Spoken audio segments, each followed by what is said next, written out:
সরাসরি কথা বলে নিচ্ছ না কেন বলো তো? কি করতে চাইছো আমি কিছু বুঝতে পারছি না। অলকা দাঁড়াও দিদি, আমি ওনাকেই ফোন করছি।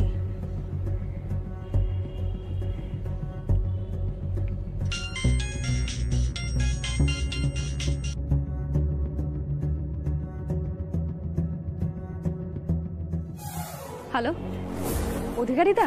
আরে অলকা, হ্যাঁ হ্যাঁ বলো বলো। আরে এতদিন বাদে যে, হ্যাঁ কেমন আছো? ভালো আছি, আপনি ভালো আছেন তো? বলছি একটা জরুরি দরকারে আপনার হেল্প লাগবে, তাই ফোন করলাম। আরে হ্যাঁ বলো না, কি হয়েছে, কি হেল্প লাগবে? অধিকারিদা, আজকে কামারপাড়ায় একটা নেশার থেকে আপনাদের থানা থেকে রেড হয়েছে। তোমার নেটওয়ার্ক তো দেখছি ভালোই স্ট্রং। আরে এখন স্পটেই আছি, সব কটাকেই তুলে নিয়ে যাব। কেন, কি হয়েছে বলো?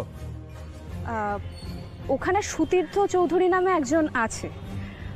অধিকারিদা, আমার একটা রিকোয়েস্ট আছে, একটু দেখবেন ওকে যাতে কোনো কেস না দেওয়া যায়। দেখো অলকা, তোমার মতো অনেস্ট অফিসারের উপর আমার পুরো বিশ্বাস আছে, তাই তুমি যখন বলছো তোমার কথার উপর ভরসা করেই আমি ওকে ছেড়ে দিচ্ছি। না না, ছাড়বেন না অধিকারিদা, একদম ছাড়বেন না। শুধু দেখবেন যাতে ওকে কোনো কেস না দেওয়া যায়। বাকিটা আপনি বুঝে নিন, আপনি ওকে ভালো মতো ধমকে দিন, চমকে দিন। আমরা না যাওয়া অবধি ওকে কোনো মতেই ছাড়বেন। ওকে, বুঝে গেছি। থ্যাংক ইউ অধিকারিদা, থ্যাংক ইউ। দিদি ভাই, একদম ঠিক কাজ করেছো অলকা। এবার ওই শয়তানের উচিত শিক্ষা হবে। যাকগে, এদিককার চিন্তা একটু মিটলো। আমাকে এবার বাড়ি যেতে হবে। হ্যাঁ, গুগলিটা অনেকক্ষণ একা রয়েছে। তুমি চিন্তা করো না, তুমি যাও গুগলির কাছে। এদিকে প্ল্যান যেরকম এগোবে আমি তোমার আপডেট দেবো।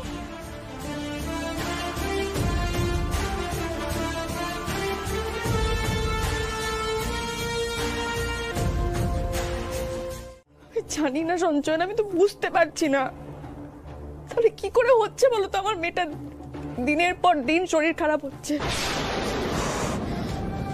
আর কি কি সাবধানতা অবলম্বন করবো আমি বলো? আর কতভাবে সাবধান রাখবো গুগলিকে? আমি বুঝতে পারছি না কি হচ্ছে। তুমি দেখেছো মেয়েটার মুখের দিকে একবার? চোখের তলায় কালি পড়ে গেছে, শরীরের এই অবস্থা, দিন দিন বিছানার সঙ্গে মিশে যাচ্ছে। আমি কি করবো? আমি কিচ্ছু বুঝতে পারছি না সঞ্চয়ন। কেঁদো না মিতুল, কেঁদো না, শুধু ভগবানকে ডাকো। ঠাকুর ঠিক আমাদের সোহাগ মাকে সুস্থ করে দেবে।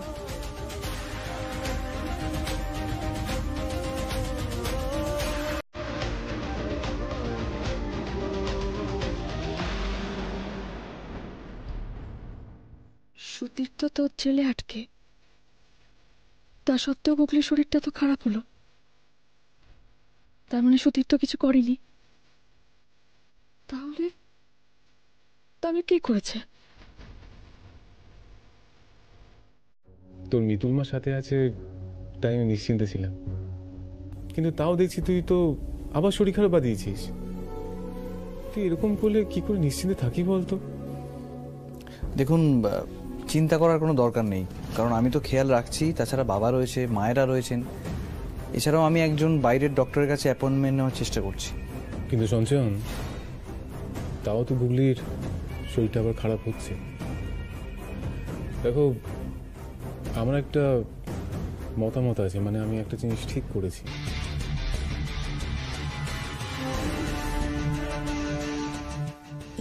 নিজে নিজে আবার কি ঠিক করলো? আমাকে জানায়নি তো কিছু। সঞ্চয়ন, তুমি কিছু মনে করো না। দেখো, তুমি তো অনেক চেষ্টা করছো, তুমি অন্য ডাক্তারের সাথে কনসাল্টও করছো, অনেক ওষুধও পড়ছে, কিন্তু তারপরেও তো গুগলির শরীরটা খারাপ হচ্ছে। আমি বুঝতে পারছি না ওর শরীরের মধ্যে এই বিষটা ঢুকছে কিভাবে। তাই আমার মনে হয় ওর একটু হাওয়া বদলের দরকার। হ্যাঁ, এটা তো ভেবে দেখিনি। ইন্দ্রবাবু কথাটা তো ঠিকই বলেছে। সে কি, ওকে আবার বাড়িতে নিয়ে যাবেন? না না, আমি সেটা বলতে চাইছি না। আমাদের বাড়িতে গিয়েও তো ওর শরীরটা খারাপ পড়লো। আমি আসলে কাছে পিঠে কোথাও বলছি না, মানে আমি একটু দূরে কোথাও বলছি। সঞ্জন, আমার মতে তোমরা কটা দিন পাহাড়ে ঘুরে এসো। এই ধরো দার্জিলিং। দার্জিলিং? আমি তো ওখানে এখন ওয়েদার খুব ভালো, ওখানে গেলে মন শরীর দুটোই ভালো হয়ে যাবে। ও মা, সে কি করে হয়? এই অসুস্থ শরীরে এত দূরে যাওয়াটা। মনোরমাদি, কেন চিন্তা করছেন? আমাদের জামাই তো ওর সঙ্গে থাকবেই, ওর খেয়াল ঠিক রাখতে পারবে। কি জামাই, খেয়াল রাখবে তো? কিন্তু এখনই পাঠাবেন? আর কটা দিন যেতে দিন না, একটু ভালো হলে না হয় পাঠাবেন।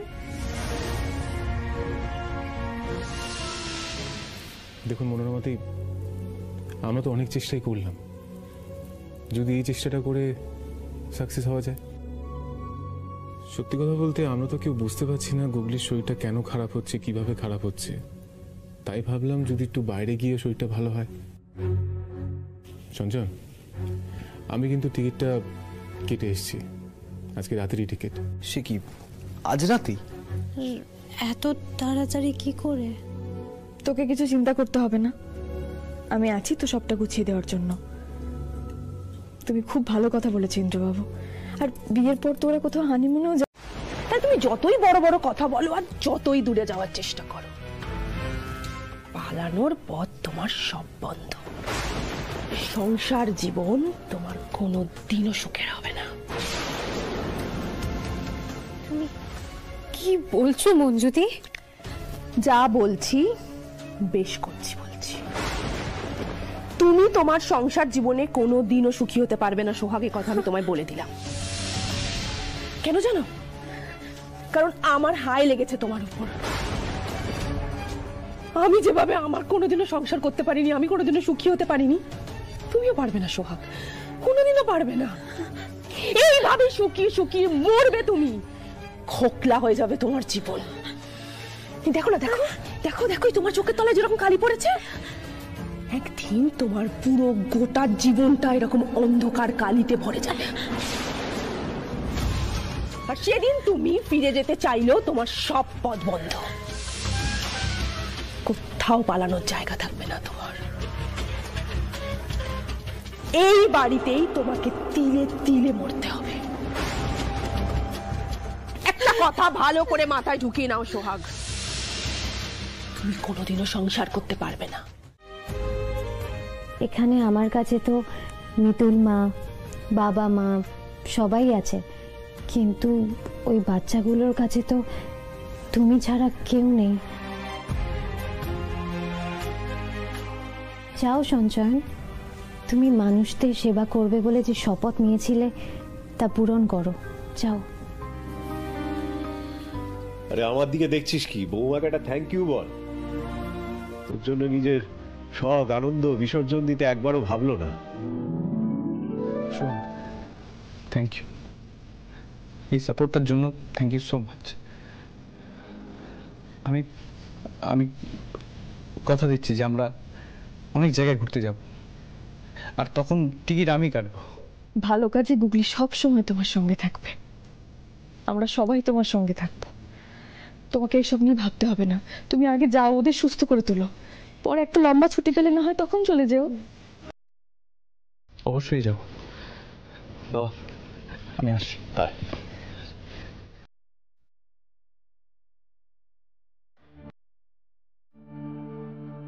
ছেলেটার সাথে থেকো বলে বাবা, ওকে শক্তি দিও, ও যেন এরকমই থাকে, যেন এইভাবেই মানুষের সেবা করে যেতে পারে, ও যেন সবাইকে সুস্থ করে তুলতে পারে। আমার গুগলিকেও সবার মঙ্গল করো বলে বাবা। চলো সোহাগ মা, আমাদেরটা তো তাড়াহুড়োই সার হলো, তুমি এবার শাড়ি বদলে নিয়ে একটু বিশ্রাম নেবে, চলো। আচ্ছা মা, বলছি সঞ্চয়নকে একবার ফোন করে বলে দিলে ভালো হয় না, যে ওই অ্যাক্সিডেন্টের জায়গাটায় যেন বেশি কাছে না যায়, দূর থেকেই যেন দেখে। আমি বলে দিচ্ছি মা, তুমি যাও।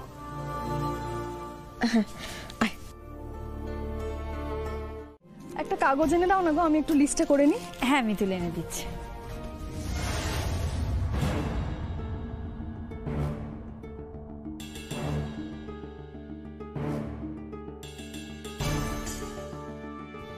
আর্য Mitra, class 3, city international high school. গুগলি তো এই স্কুলেই পড়তো, কিন্তু এই ছবিটা সঞ্চয়নের কাকার ঘরে এলো কি করে? দিদি ভাই, তুমি কখন এলে? আর ওইদিকে সবকিছু ঠিক আছে তো? আমাদের একটা জায়গায় যেতে হবে অলকা, তুমি এটা একটু দেখো, নামটা দেখো, ক্লাস দেখো, স্কুল দেখো, আমার মন বলছে এখানে কিছু একটা লুকিয়ে আছে। হ্যাঁ, কিন্তু কি হয়েছে দিদিভাই? সঞ্চয়নের কাকার ঘরে এই ছবিটা আমি দেখেছি। কি বলছো? আর্য মিত্রর আঁকা ছবি তুমি সঞ্চয়নের কাকার ঘরে দেখেছো? দিদিভাই, তোমার হয়তো ভুল হচ্ছে, তুমি হয়তো একই রকমের অন্য ছবি দেখেছো। না অলকা, আমার কোনো ভুল হচ্ছে না, আমি এই ছবিটাই দেখেছি। আর আমার মন বলছে এই স্কুলে গেলে আমরা কিছু না কিছু উপায় নিশ্চয়ই পাবো। সন্দেহ যখন হয়েছে তখন চলো দিদিভাই। এখন পরিস্থিতি এমন যে সামান্য কিছু ডাউট হলো সেটাকে হাতছাড়া করা যাবে না। কে জানে কোথা থেকে এই রহস্যের তালার চাবি বেরিয়ে আসে। আর এই স্কুল তো আমার পরিচিত। সুতনুকা মিত্র আর আর্য মিত্র কি সুপ্রতীকদার পরিচিত?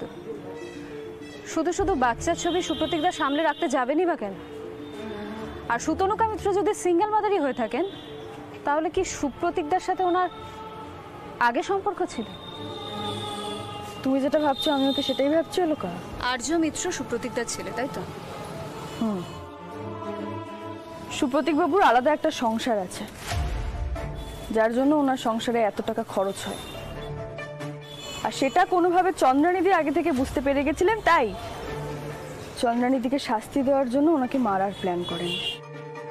সেটা হতেই পারে, কিন্তু গুগলির ওপর সুপ্রতীকদার এত রাগ কেন? মানে এত রাগ যে গুগলিকে উনি প্রাণে মারার চেষ্টা করেছিলেন? তাহলে কি গুগলি কিছু জানতে পেরেছিল দিদিভাই? না না অলকা, গুগলি আর কাউকে না বললেও আমাকে নিশ্চয়ই বলতো। তাহলে সুপ্রতীকদার গুগলির ওপর এত রাগই বা কেন? আচ্ছা অলকা, এরকমটা হতে পারে নাকি চন্দ্রানিদিকে আর গুগলিকে আলাদা আলাদা মানুষ মারতে চাইছে, মানে অন্য কেউ? দিদিভাই, স্কুল ছুটি হয়ে গেছে, এক্ষুনি বাচ্চাদের হুড়োহুড়ি হয়ে যাবে, চলো আমরা ওইদিকে। না অলকা, আমাদের ভেতরে যেতে হবে, ভিড় যতই হোক না কেন। এসো। মানে তুমি এখন ভেতরে গিয়ে কি করবে? এখন ছুটি হচ্ছে, মানে এখন আর্য মিত্র বেরোবে আর তার সঙ্গে নিশ্চয়ই সুতনুকা মিত্রও থাকবে। ওদের চিনে রাখাটা দরকার অলকা, আমরা আড়াল থেকে দেখি। এসো। কাকিমণির ফিজিওথেরাপি যতদিন চলবে সমস্ত খরচা আমার। আর আমি যদি আগে বুঝতে পারতাম যে শুধুমাত্র টাকার জন্য তুমি বিষয়টা এড়িয়ে যাচ্ছ, তাহলে তো আমি অনেক আগেই ফিজিওথেরাপিস্টকে নিয়ে আসতাম। সোহাগ তো একদম ঠিক কথা বলেছে, এটা আমাদের আরো অনেক আগে করা উচিত ছিল। বাহ বাহ বাহ বাহ বাহ, এখন তুই তোর বউয়ের কথা শুনে তোর কাকুমণিকে শেখাতে চলে এলি। বাহ কাকুমণি, তুমি কিন্তু আমাকে ভুল বুঝছো। দেখো, আমি যেটা বলছি, যেটা করছি, সমস্তটাই যাতে কাকিমণি তাড়াতাড়ি সুস্থ হয়ে ওঠে সেই জন্য, যেটা এই মুহূর্তে সবার আগে দরকার। শ্রী, বোঝা না, কেউ আমাকে কিচ্ছু বোঝাতে আসবে না, ব্যাস। আরে কি হয়েছে? তোমরা সবাই এত চেঁচামেচি করছো কেন? আরে বাড়িতে চন্দ্রানী অসুস্থ, তার মধ্যে সবাই মিলে হল্লা করছিস কেন? আরে দেখো না বাবা, কাকুমণি অযথা জেদ করছে, বলছে কিছুতেই কাকিমণিকে ফিজিওথেরাপি করতে দেবে না। কেন রে সুপ্রতীক, কি হয়েছে? বাবা, শ্রীতমা একজন ফিজিওথেরাপিস্টকে ডেকেছিল, কাকুমণি ওনাকে অপমান করে তাড়িয়ে দিল। ওখানে নালিশ করে না কিচ্ছু হবে না, আমি ফিজিওথেরাপি হতে দেব না, মানে দেব না। কিন্তু কেন হবে না? প্রবলেমটা কিসের? প্রবলেম? প্রবলেম একটা বাইরের ছেলে যখন তখন আমার ঘরেতে ঢুকবে, আমার বউকে ছোঁবে, বাড়িতে একটা জোয়ান মেয়ে রয়েছে, আর আমি এটা হতে দেব না, মানে দেব না, ব্যাস। আমি তো বললাম এক কথা, কেন বলছো আমাকে? আচ্ছা, এটা সমস্যা তো বেশ, আমার পরিচিত একজন মহিলা ফিজিওথেরাপিস্ট রয়েছেন, আমি তাকে বলি, তাহলে তো কোনো সমস্যা হবে না নিশ্চয়ই। না না না না না, কোনো থেরাপিস্টই থাকবে না, ব্যাস। কোনো থেরাপিস্টের দরকার নেই, ওর কোনো ফিজিওথেরাপি চলবে না। কেন চলবে না? চলবে না, তাই চলবে না। আমি বলছি ফিজিওথেরাপি হবে না মানে হবে না। বউ যখন আমার, তখন সেটা আমার ব্যাপার। এটা আমার মায়েরও ব্যাপার, তাই আমাকেই বুঝে নিতে দাও। ফিজিওথেরাপি হলে অ্যাটলিস্ট মায়ের সুস্থ হওয়ার চান্স থাকবে, সেটা তুমি চাও না? কেন জেদ করছো বাবা? তুমি চাও না মা সুস্থ হোক? কেন চাইবো না? আরে আমি চাই। তোরা সবাই আমাকে কি ভাবিস বলতো? আমি চন্দ্রানীকে ভালোবাসি, আমি চাই ও খুব শিগগিরই সুস্থ হয়ে উঠুক। তাহলে কেন ফেলে রেখেছো? ফিজিওথেরাপির টাকাটাও তো বড়দা দিচ্ছে, মহিলা থেরাপিস্টও আসবে, তারপরেও তোমার আপত্তি কোথায়? কি সঞ্চয়ন টাকা দিচ্ছে? হ্যাঁ মা, আমি বাইরের মানুষদের জন্য যদি এতটা করতে পারি, তাহলে কাকিমণির জন্য এটুকু করব না? এটা তুই ভালো করেছিস সঞ্চয়। না না না না না না, আমি ওই টাকা নেব না। আমি ওকে বারণ করে দিয়েছি। ও কত জায়গায় টাকা দেবে বলো তো? আমার কোনো টাকার দরকার নেই। ওর যদি ঠিক হওয়ার হয় ও এমনিতেই হবে। এমনিতে কিছু হয় না বাবা। দেখো সোহাগ, তুমি প্লিজ আমাকে ভুল বুঝো না। আমি শুধু তোমাকে নয়, আমি এই কথাটা কাউকেই জানাতে চাইনি, কারণ আমি চাইনি যে কাকুমণির সেলফ রেসপেক্টে কোনো আঘাত আসুক, কেউ কাকুমণির দিকে আঙুল তুলুক। আচ্ছা মা, আপনি বলুন, আমি কি করে কাকুমণির এই অভাব চোখে দেখতাম? এমনিতেই কাকুমণির খুব বেশি আয় নেই, তার উপর কাকিমণির চিকিৎসার এত খরচ, কি করে খরচা চালাবে? আচ্ছা, উনি কোথায় কাজ করেন? কাকুমণি একটা সামান্য প্যাথ ল্যাবে কাজ করেন। মূলত ওই আমার পেশেন্টদের এবং আশেপাশের আরও কয়েকজন ডাক্তারের পেশেন্টদের ব্লাড কালেক্ট করে, আর এটা করে ওই মান্থলি মেরে কেটে 10,000 টাকা আয় করে। এই টাকায় আজকালকার দিনে কি হয় বলুন? আচ্ছা সঞ্চয়, তুমি এত কেন ভাবছো? তোমার জায়গায় যদি আমি থাকতাম, আমি হয়তো একই কাজ করতাম। তুমি শুধু শুধু এই সামান্য বিষয়টাকে নিয়ে এত কেন গিল্ট ফিল করছো? না তো সোহাগ, আসলে কাকুমণি নিপাট একজন ভালো মানুষ, কিন্তু এখন যদি আমার জন্য কাকুমণিকে কোনো প্রবলেম ফেস করতে হয়, সেটা আমার খুবই খারাপ লাগবে। কিন্তু আমি যা সন্দেহ করছি সেটা যদি সত্যি হয়, সে সত্যি যদি সবার সামনে আসে, তখন আরো খারাপ লাগবে সঞ্চয়নের। সঞ্চয়ন সুপ্রতীকটাকে যতটা ভরসা করে, বিশ্বাস করে, কিছু নিশ্চিত না হয় ওকে কিছু বলা যাবে না। কি করি তাহলে? কি করে জানবো আমার সন্দেহটা ঠিক কিনা?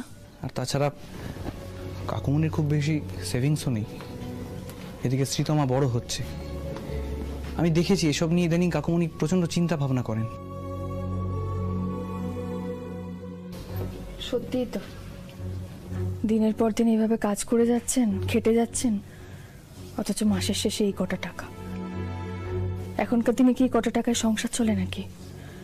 আচ্ছা, তোমার কাকু কোন ল্যাবে কাজ করেন বলো তো? NK path lab. NK path lab?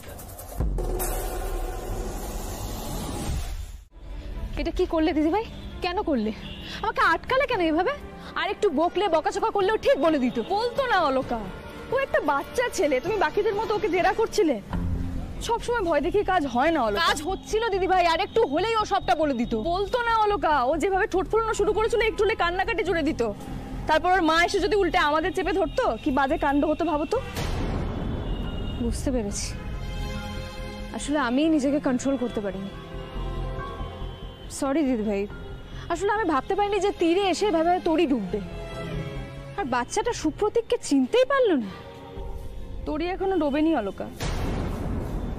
আর্য মিত্র হয়তো সুপ্রতীক বাবুকে চিনতে পারলো না ঠিকই, কিন্তু আর্যর মা মানে সুতনুকা মিত্র, সে তো নিশ্চয়ই চিনবে।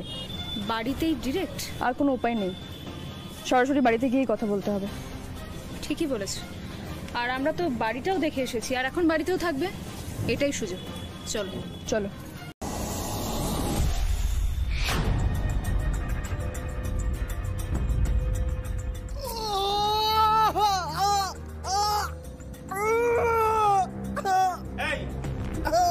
কি হচ্ছে তোমার? পেট ব্যথা করছে। কি বাঁধালে? আপনারা কি খেতে দিয়েছেন? গলা জ্বালা করছে, পেট ব্যথা করছে। এই ডাক্তার ডাকুন, মরে যাবো। তাড়াতাড়ি।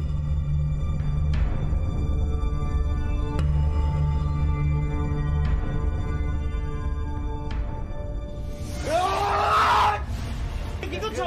এই আমার টিকিটাও আর কেউ খুঁজে পায় না। এই যারা আমার পিছনে লেগেছিল তাদেরকে বলবেন সাবধানে থাকতে। কি করছো? এই গেটগুলো দিয়ে যাও। হ্যালো চঞ্চল, তুমি কোথায়? আমার খুব ভয় করছে চঞ্চল, বাড়িতে আমি একা।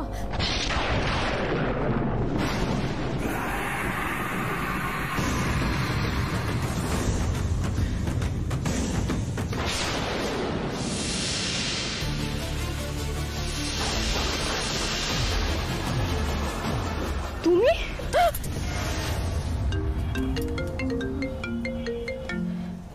সুব্রত দা, দেখো কি বলছে। দিদি ভাই, ফোনটা লাউড স্পিকারে দাও। হ্যাঁ সুব্রত দা বলুন। গুগলির শরীর ঠিক আছে তো? হ্যাঁ, গুগলি ঠিক আছে। প্রচন্ড বিপদে পড়ে তোমায় ফোন করছি মিতুল। তুমি আমার ছেলেটাকে বাঁচাও। ও একটা ভয়ঙ্কর কাণ্ড করে ফেলেছে। তীর্থ জেল ভেঙে পালিয়েছে। মিতুল মিতুল, আমি যতদূর যেতে হয় যাব, যা করার করব। তুমি দেখো যাতে ওকে প্রাণে বাঁচিয়ে রাখি। শোনো না মিতুল, তুমি একটু অলকাকে বলো না। আচ্ছা, অলকা আমার সামনেই আছে, আপনি নিজেই কথা বলে নিন না। অলকা, অলকা, ওদিকে তো সুপ্রতীক। আমি সবটাই শুনেছি সুব্রতদা, কিন্তু সুতীর্থ এটা কেন করতে গেল? এতে তো নিজেকে আরো বিপদের মধ্যে ঠেলে দিল। যাও বা ওকে ছাড়ানোর একটা ব্যবস্থা করা গেছিল, কিন্তু এরপর যে কেসগুলোই দেওয়া হবে সবকিছুর বিরুদ্ধে দেওয়া হবে, আর সেগুলো থেকে কিন্তু ছাড়া পাওয়া মুশকিল হয়ে যাবে। তীর্থ, এটা কি করলি তুই? কেন করলি? তুমি চুপ করবে, লাইনে রয়েছে ওরা।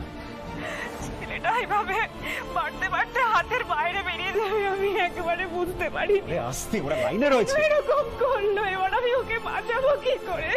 আস্তে মনোরমা, আস্তে বলছি তো, লাইনে রয়েছে ওরা। কি হয়েছে মা? তীর্থ কি করেছে? আচ্ছা মিতুল। হ্যাঁ দাদা বলুন। আমি এখন রাখছি, হ্যাঁ পরে ফোন করবো আবার। আচ্ছা ঠিক আছে। কি বলছো তুমি? ভাই জেল থেকে পালিয়েছে? তীর্থ দিদি কি করে না? এরকম কেউ করে?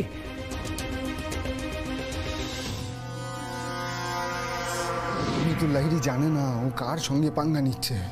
আমি ওকে শেষ করে দেবো, মাটিতে ওর মাথাটা মিশিয়ে দিয়ে তবে থামো।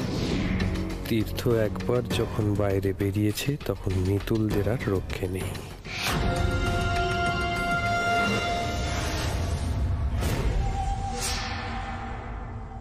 তুমি সব হোম টাস্ক করে নিয়ে গেছিলে?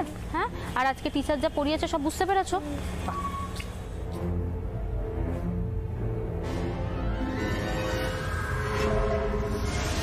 মনে আছে তো কি করতে হবে? দুজনকেই কোড়কে দিতে হবে।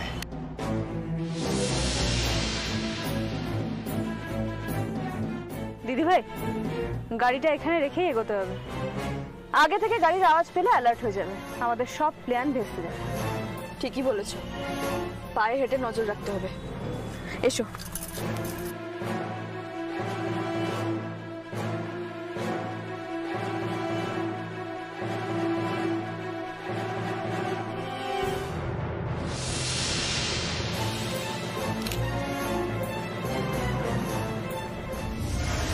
শিকার ঠিক আছে তো? ঠিক আছে, যেমন ভাবে বলেছিস তেমন ভাবে কাজ হয়ে যাবে।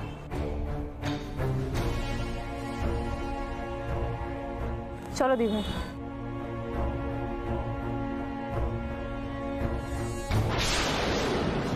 দিদি ভাই সাবধানে। যেমনটা ভেবেছিলাম তেমনটাই হলো,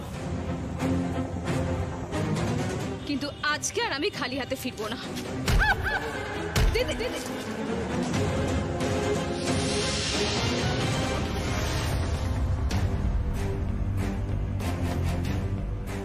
নে এবার খেল খতম, পয়সা হজম।